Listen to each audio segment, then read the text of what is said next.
41,000 नौकरी और 25 लाख फार्म भरे गए हैं। कौन जीतेगा ये जंग? यानी 60 में से एक की होगी होमगार्ड भर्ती।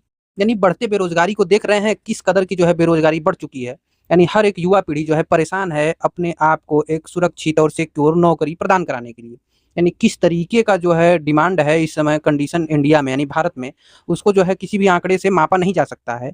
जब होमगार्ड की भर्ती आई तो यहाँ पर जो है सारे युवा कूद गए, चाहे वो रेलवे के हों, एसएससी के हों, या किसी जनरल नौकरी के हों, सरकारी नौकरी के तैयारी करने वाले, या फिर किसी भी पुलिस के हों, यूपीपी के, सब जो है आकर के, और यूपीएसआई के बहुत सारे स्टूडेंट्स भी इसमें फॉर्म अप्लाई करके और जो है पेपर दिए कि कहीं नहीं हुआ तो यहाँ पे हो जाए। लेकिन पेपर इस लेवल का आ गया कि वहाँ पे भी परेशान है लोग। तो यहाँ पे हम लोग इसके बारे में बात नहीं करेंगे। हम लोगों का मुद्दा है कि आखिर ये बढ़ती बेरोजगारी क्यों है, इसका कोई सल्यूशन है, या फिर ऐसा क्यों हो रहा है? क्या हर एक देश में इसी प्रकार की जो है बेरोजगारी है, या फिर सिर्फ भारत में ही है, या फिर सिर्फ उत्तर प्रदेश में है? इस आंकड़े को हम लोग देखेंगे और इसको समझने की कोशिश करेंगे। हम सबसे पहले समझेंगे कि आखिर ऐसा हो क्यों रहा है, यानी क्यों जो है इतनी बेरोजगारी बढ़ रही है। तो सबसे पहला पॉइंट हम लोग नोट करेंगे कि जनसंख्या वृद्धि, यानी जनसंख्या बहुत ज़्यादा बढ़ रही है। युवाओं की संख्या का अधिक होना, यानी बहुत सारे युवाओं की संख्या है, बहुत सारे युवा पीछे से भी पेंडिंग है और अब भी जो है पेंडिंग जा रहे हैं, उनको सरकारी नौकरी नहीं मिल रही है तो वो लोग तैयारी कर रहे हैं। जिनकी उम्र यानी एज निकल जा रही है वहीं वहाँ से बाहर निकल रहे हैं।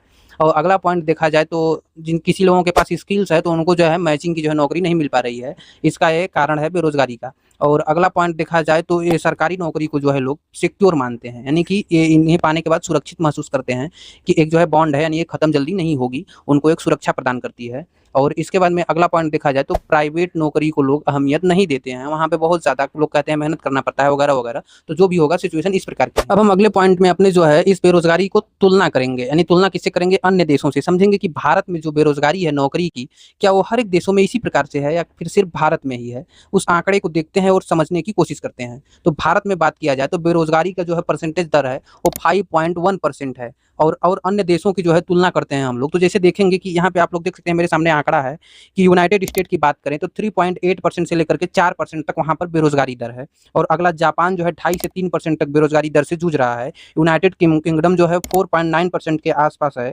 और वहीं पर साउथ अफ्रीका की बात करें तो 25 से लेकर 30% तक बेरोजगारी है, जो कि सबसे ज़्यादा बेरोजगारी दर माना जाता है।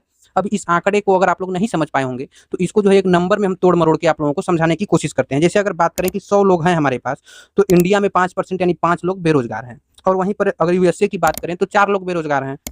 और जापान में 3% के मतलब 3 लोग बेरोजगार हैं। और साउथ अफ्रीका की बात करें तो 25 से 30% यानी 25 से 30 लोग बेरोजगार हैं 100 लोगों में से।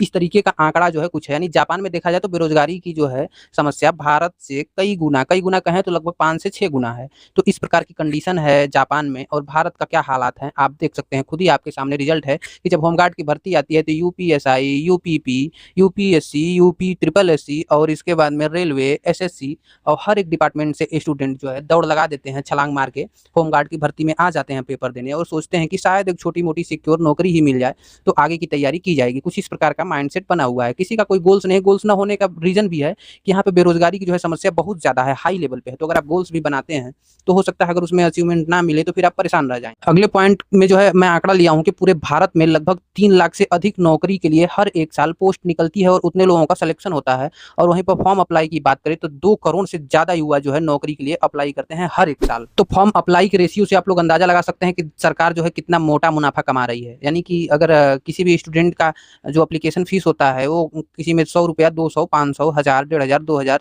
ऐसे करके होता है। तो अगर एक रेशियो हम लोग 500 भी अगर रखें तो बहुत ज़्यादा कीमत हो जाती है। अगर 500 को 2000 से मल्टीप्लाई करके आप खुद देख सकते हैं कि सरकार हर एक साल कितना मोटा मुनाफा कमा रही है सिर्फ और सिर्फ स्टूडेंट से। और बहुत सारे नौकरी और पोस्ट में ऐसा होता है कि उसमें पैसा रिफंडिंग नहीं होता है। रेलवे वगैरह में एक आध दो में होता है, वहाँ पर रिफंडेबल होता है, वापस मिल जाता है, लेकिन बहुत सारे पोस्टों में नहीं होता है। तो वहाँ पे सिचुएशन बिगड़ जाती है और जो स्टूडेंट है ना नौकरी पाते हैं ना अपना पैसा रिफंड पाते हैं। यानी इस आंकड़े को जो है नंबर से तुलना करें तो 2000 लोग अगर फार्म भरते हैं तो सिर्फ 3 लोगों को नौकरी मिलती है, बाकी 1997 लोग बेरोजगार रह जाते हैं।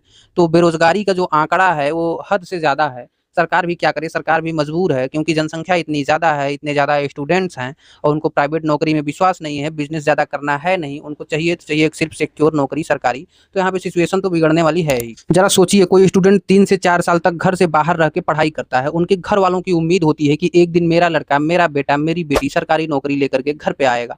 लेकिन होता क्या है, जब एग्जाम होता है, रिजल्ट आते हैं तो नंबर्स जो है फेल होते हैं और उनके मेहनत पे, उनके सपनों पे, उनके घर वालों के सोच पे, सपनों पे पानी फिर जाता है। तो इस तरीके के हालात प्रेजेंट टाइम में बने हुए हैं। हमारे इस वीडियो बनाने का मतलब ये नहीं है कि आप मेहनत करना छोड़ दें। हमारे कहने का सिर्फ मतलब ये है कि स्ट्रेटजी आपकी सही होनी चाहिए और स्किल्स आप कहाँ पे लगा रहे हैं, उसके डायरेक्शन को आप पहले समझें और इसके बाद लगाएँ और इसके बाद में आपको अच्छे रिजल्ट्स मिलेंगे। मैं इसे जो है इसलिए कह रहा हूँ कि अगर आप ऐसा करते हैं तो आपको कुछ न कुछ हद तक परेशानियों का सामना नहीं करना पड़ेगा और वहाँ पे फ़ायदा महसूस होगा। अगर आप ऐसा करते हैं तो अगर बार-बार आप उसी डायरेक्शन में जाते हैं तो सिर्फ़ और सिर्फ़ घाटे का सौदा होगा और बाकी कुछ नहीं। क्योंकि सरकार तो आपके बारे में सोचने से रही।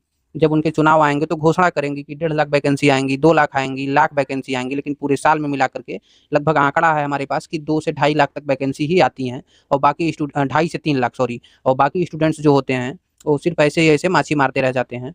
तो और युवाओं का क्या होगा? बहुत सारे लोगों की उम्र यानी ऐज निकलती जा रही है और इसके बाद में वो बेरोज़गारी के रेस से बाहर आ रहे हैं और अपने घर का काम-धंधा कर रहे हैं। कुछ लोग अपना छोटा-मोटा बिज़नेस कर रहे हैं, कुछ लोग दुकान खोल रहे हैं। तो इस तरीके से ज़िंदगियाँ कट रही हैं। तो बाकी आप लोग जो है अपने दिमाग को फ़ोकस करिए सही स्ट्रैटेजी और स्किल के साथ और सही डायरेक्शन को पकड़िए, ना कि गलत। अगर गलत डायरेक्शन से आप मेहनत करेंगे तो फिर वहाँ पे सफलता आपको नहीं मिलने वाली है। बाकी अगर हमारी वीडियो आप लोगों को 1% भी अच्छी लगी हो, तो वीडियो को लाइक और चैनल को सब्सक्राइब कर लीजिएगा, इसी तरह के टॉपिक को तोड़-मरोड़ करके आपके सामने रखने के लिए। तब तक के लिए टेक केयर, मिलते हैं अगली वीडियो में।